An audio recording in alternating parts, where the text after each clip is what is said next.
Hello, folks. This story was sent to me by a subscriber and is intended for educational purposes only. Thank you for watching. 7 grams.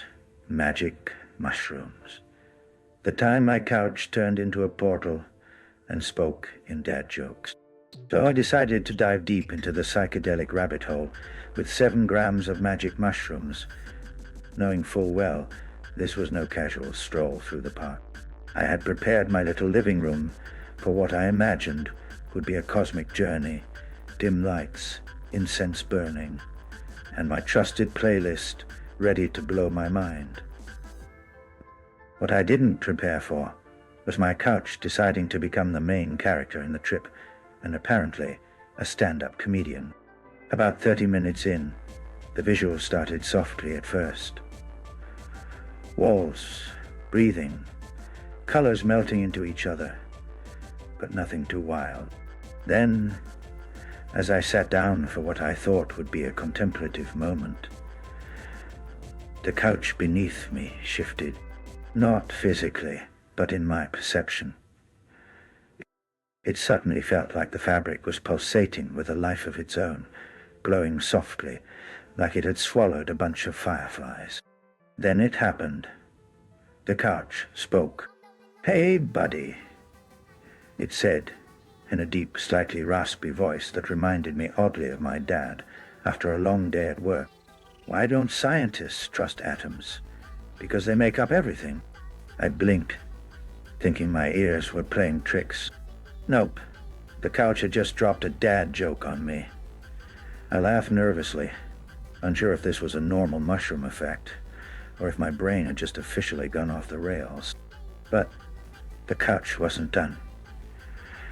Every time I settled in, it fired another pun.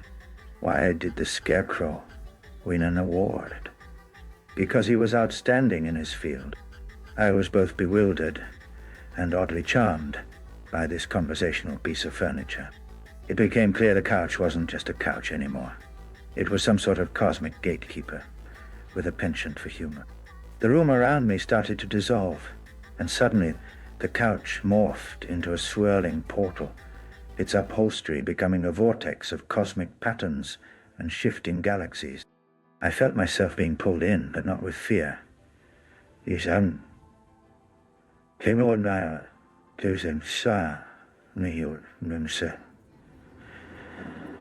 Instead, I was wrapped in this bizarre warmth, like being hugged by a cloud made of cotton candy and dad jokes. As I floated through this portal, the scene shifted rapidly. I was watching ancient civilizations, yet the characters were oddly animated and kept cracking jokes about their own existence. A pharaoh turned to me and said, "I tried to be a baker once, but I kneaded the dough too much." A chorus of holographic ancestors laughed with me, their laughter echoing through the universe. Then suddenly, the scene switched to an intergalactic comedy club. Aliens of every shape and size were lining up to tell their best jokes, and the crowd was a mix of stars, planets, and cosmic dust bunnies. I got on stage, or rather, I felt myself on stage, and was handed a microphone by a 3-eyed Martian who winked at me and said, "Your turn, Earthling." I tried to think of something funny, but all I could manage was a nervous chuckle. The crowd waited.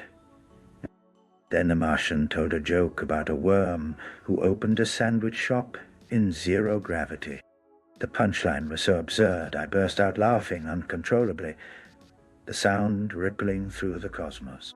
Suddenly I was back on my couch, the portal gone, but the couch still alive. It winked at me, if couches could wink, and said, "Ready for one last one? What do you call fake spaghetti? An impasta." I laughed so hard I nearly fell off. Then the visuals softened. The room stopped breathing. And I was just me again, sprawled on my magical, joke-telling couch.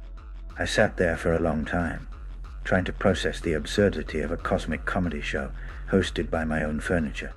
The trip left me with a weird kind of joy, like I had shared a secret joke with the universe itself.